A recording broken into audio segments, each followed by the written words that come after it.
MRY maths class 12। आज हम chapter के बारे में पढ़ेंगे डिफरेंशियल इक्वेशन, उसमें लीनियर डिफरेंशियल इक्वेशन के बारे में पढ़ेंगे। ये दी हुआ आपको dy upon d x plus p y equal to में क्यू।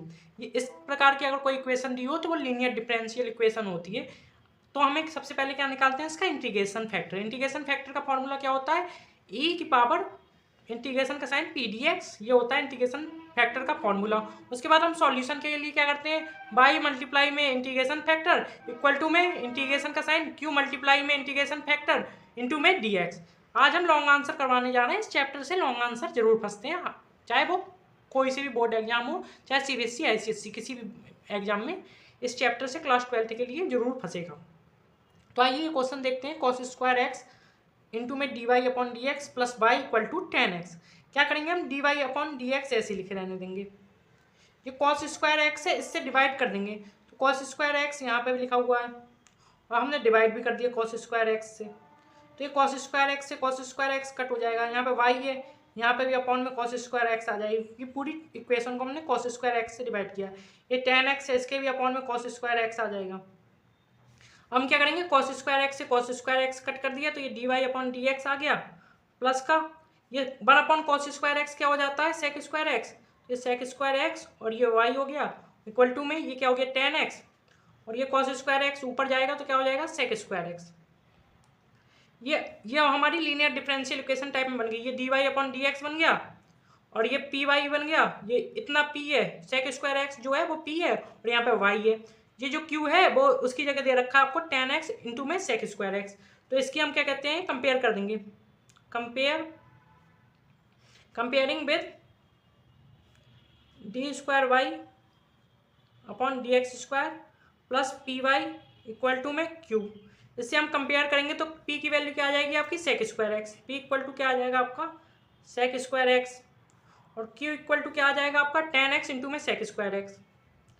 10x और इंटू में आपका है सेक स्क्वायर एक्स। ठीक है, अब यहाँ पे हमें पता है सबसे पहले हम इंटीग्रेशन फैक्टर निकालेंगे। मीन्स क्या निकालेंगे, समाकलन गुणांक। समाकलन गुणांक को हम निकालेंगे। समाकलन गुणांक को निकालने के लिए हमें क्या निकालना है, e की पावर और e की पावर में पी डी एक्स आ जाएगा आपका। p की जगह कितना है सेक स्क्वायर एक्स, तो कैसे लिखेंगे e की पावर इंटीग्रेशन में सेक स्क्वायर एक्स और dx। Sec square x dx का इंटीग्रेशन क्या होता है 10x, तो e की पावर क्या आ जाएगा 10x। ये हो गया आपका इंटीग्रेशन फैक्टर। मीन्स समाकलन गुणांक आपका आ गया e की पावर 10x। अब हमें क्या निकालना है, इक्वेशन को सॉल्व करना है। तो सॉल्व कैसे होगी, y मल्टीप्लाई में इंटीग्रेशन फैक्टर और इक्वल टू में q मल्टीप्लाई में आपका इंटीग्रेशन फैक्टर आ जाएगा dx। ठीक है, y की जगह y लिखने रहने देंगे और इंटीग्रेशन फैक्टर की जगह कितना लिखेंगे e की पावर 10x इक्वल टू में क्या आ जाएगा आपका q की जगह क्या दे रखा है 10x इंटू में सेक स्क्वायर एक्स। तो ये 10x लिख दिया इंटू में हमने सेक स्क्वायर एक्स लिख दिया। यहाँ पे इंटीग्रेशन फैक्टर की जगह क्या आ जाएगा आपका e की पावर 10x, तो e की पावर 10x लिख दिया और ये आपका dx आ गया। ये देखिए y मल्टीप्लाई में e की power 10x equal to q multiply में e की पावर 10x dx। अब यहाँ पे हम q की वैल्यू भी लगा देंगे 10x और इंटू में सेक स्क्वायर एक्स और e की पावर 10x dx। ये जो सिमिलर चल रहा है वो लिख देंगे हम यहाँ पे। अब हम क्या करेंगे, इस वाली जो टर्म है पूरी टर्म को हम i मान लेंगे। तो लेट i इक्वल टू क्या हो जाएगा, लेट i इक्वल टू क्या हो जाएगा आपका 10x इंटू में सेक स्क्वायर एक्स और इंटू ई की पावर 10x dx। अब हम क्या करेंगे, जो 10x है इसको u मान ले रहे हैं, तो 10x को अगर हम u मान लेंगे तो इसका डिफरेंशिएट करेंगे तो क्या हो जाएगा सेक स्क्वायर एक्स और dx को क्या मान लेंगे हम du। तो यहाँ पे जो 10x है इसकी जगह पे हम u लिख देंगे, e की पावर 10x की जगह भी हम u लिख देंगे, जो सेक स्क्वायर एक्स और dx है उसकी जगह हम du लिख देंगे। तो i इक्वल टू क्या हो जाएगा आपका 10x की जगह क्या आ गया u, सेक स्क्वायर वो e की पावर 10x की जगह क्या आ जाएगा e की पावर u, और जो सेक स्क्वायर एक्स और dx की जगह है उसकी जगह आ जाएगा आपका du। फिर हम क्या कर लेंगे, आइलेट के अकॉर्डिंग इसे फर्स्ट टर्म और इसे सेकंड टर्म मान लेंगे और फिर हम इसे सॉल्व कर देंगे। तो फर्स्ट टर्म ऐसी लिखी रहती है, u ऐसे ही लिखा रहेगा और e की पावर u का इंटीग्रेशन du माइनस में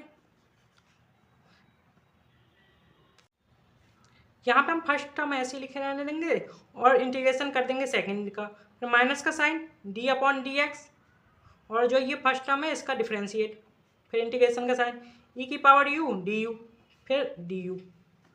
हम कैसे सॉल्व करेंगे इसे, u को u ही लिखे रहने देंगे, और e की पावर u का इंटीग्रेशन होता है वो e की पावर u ही होता है, ये इनटू में चल रहा है, minus d upon d x नहीं आएगा, सॉरी यहाँ पे du आएगा।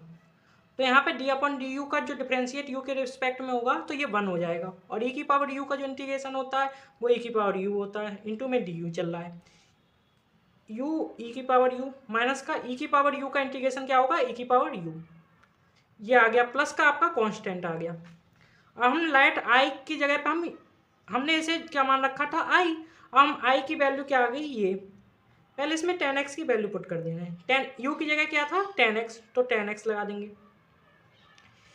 e की पावर 10x लिख देंगे, माइनस में e की पावर 10x हो जाएगा, u की जगह हमने 10x लिख दिया, प्लस का c। हम क्या करेंगे, i की वैल्यू जो है i के हमने इसके बराबर मान रखा था, तो यहाँ पे हम i की वैल्यू लगा देंगे, मीन्स 10x और sec स्क्वायर एक्स ई की पावर 10x dx की वैल्यू हम यहाँ पुट कर देंगे, तो ये क्या बन जाएगा y ई की पावर 10x इक्वल टू में क्या आ जाएगा आपका 10x ई की पावर 10x माइनस ई की पावर 10x प्लस का c। अब हम क्या कर ले रहे हैं, इसमें से और इसमें से e की पावर 10x को कॉमन ले रहे हैं, तो ये y e की पावर 10x तो ऐसे ही लिखा रहने दिया, इसमें से e की पावर 10x को हम कॉमन लेंगे, तो यहाँ पे क्या बचेगा 10x और यहाँ पे माइनस का 1, तो 10x और यहाँ से माइनस का 1 प्लस का c।